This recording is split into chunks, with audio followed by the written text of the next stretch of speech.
All right, welcome back. You know, last month we packed up the better car. We headed to Rocky Neck. No, I didn't do any swimming, but we found so many wonderful creatures in the water. And with the help of two naturalists, you and some of the kids playing on the beach learned all about the wonderful sea life in Long Island Sound. I was simply amazed, and I think you and your children will be too. So take a look. Okay, this is some of the seaweed that's in the Long Island Sound. Does anybody know what this is? No. Dead man's fingers. It's really finger-like, quite stiff. Can I feel it? Yes. Yeah. If somebody wants to hold this, they're more than welcome to. Why is this group of girls holding seaweed? Here's the answer. That is so cool. Just about everything here at Rocky Neck Beach in East Lyme is cool. Look at what else the girls found. Anybody in here? Oh, yes. We've got a giant hermit crab and smaller ones. Oh, look at this. Captain. We named the big one Captain. His name is Captain? Yeah. Look at him. He was hard to catch. Tell me about it. He's in a moon snail shell. Yep. So he's grown. We have some smaller guys here, which are in periwinkle shells. But as they grow, they need to move into bigger houses. Right? So this one in a periwinkle shell, this guy has grown bigger and has moved into the shell that used to be owned by a moon snail. Captain Mark Bullinger is a naturalist visiting us for the day from the Weekapaug Inn, a resort in Westerly, Rhode Island. Along with Chris Pimley, a naturalist right here at Rocky Neck Beach, they're helping us identify some of the sea life living in the Sound and a few other wonderful things here at the shore. So should we do the net? Yeah, let's do the net. Okay. Mark and Chris head into the water with what's called a seine net. If we stretch out a little bit here, you can see that this is about a 20-foot long net. It's got foam floats on the top to keep the top part of the net at the surface, and down on the bottom we've got lead sinkers that keep this part scraping along the bottom. So if we do it correctly, we capture everything that's in the water column and we pull it up onto the beach, and then the kids can jump in and pick the fish up and put them into the plastic tank. And that's exactly what happens. Mark and Chris couldn't have been in the water more than 10 minutes, and look at what they've come back with. Oh my gosh, we got something! We got money truck going. Let's get the bucket over here. Got a big crab. There's all sorts of sea creatures, and the kids love it. Take a look at this tiny shrimp. A very, very, very important resource for the other fish. That's a shrimp? Yes, it's a major food source. Yeah. This looks like a lady crab. A lady crab. Yes, it's got the nice, beautiful pink spots. Lady crab, most likely. Isn't it amazing how much marine life can be right below the surface, right where you're swimming? Seriously. Yeah, you look at the water and it's a flat, calm surface, but right underneath. There's nothing in there. Right underneath, we have all these things. And this is just what we caught in one little area with one short little toe. We're moving on to a cluster of rocks down the beach. And what are you guys looking for here? We're looking for crabs under the rocks. We didn't have to look long. Oh, here's one. There's one. Yep. Right here.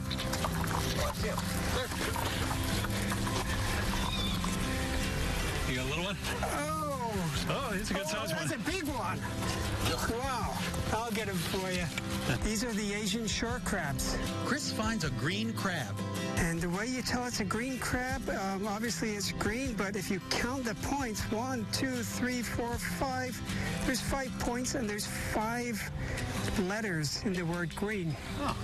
Even I find some crabs. Oh, look at them all. Look at them run. Woo-hoo. Hello, crab. You can find hundreds here. But we must keep moving to the marshland here at Rocky Neck to do some birding.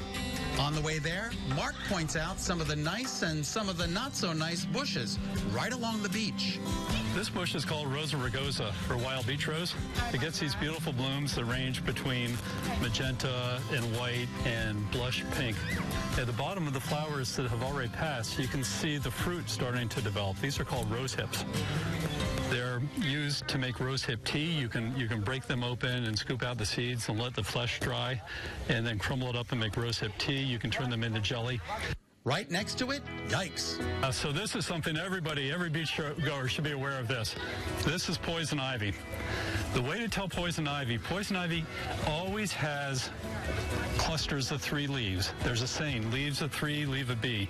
Just a short walk from the beach, we arrive at the Bride Brook Salt Marsh, which looks like a Hudson River painting. There are some wonderful birds here, which we can see from the observatory deck. This is a beautiful marsh, and these marshes are super important habitat for all kinds of creatures. Tons of little small fish out here, birds like the beautiful egrets that we're looking at behind us. You have the osprey, who are also known as fishhawks. You've got the great blue heron, who we saw out behind us, again, stalking the small fish that grow in these marshes. Just amazing. If you come to Rocky Neck Beach, look for Chris. He's a plethora of information. And if you want to visit Mark, head to the Weekapaug Inn. It's just over the Connecticut border in Westerly, Rhode Island. So the Weekapaug Inn, things are a little bit different than they are here. This is a lovely resource close to home for a lot of Connecticut people, Rocky Neck State Park. Just 45 minutes away from where we are, the Weekapaug Inn is on the open Atlantic Ocean. So 2 different styles of marine habitat. Long Island Sound, where we are right now, and then the open Atlantic Ocean with bigger waves, cooler water. A lot of the same creatures that we have here, but also some additional creatures. So the Weekapaug Inn is situated right on the shores of a beautiful saltwater lagoon. And we have net pulling programs like this. We have crab catching activities. We have guided kayak trips and salt pond marsh walks. We put a big premium on nature in nature outings. Stunning. All right, now one thing you shouldn't do is try to turn those creatures into landlubbers. You know, they don't do well living with you and your families in your home. So release them into the natural habitat before you head home. And I know it was a great afternoon for you. You got to see all of that and everything it has to offer. Rocky Neck is in the Niantic section of East Lyme. Yeah, and if you're looking for a great nearby overnight vacation destination, check out the Weekapaug Inn in Rhode Island. Mark Bullinger, he leads lots of really interesting excursions in and along the shores of the neighboring state. You can learn more at weekapauginn.com.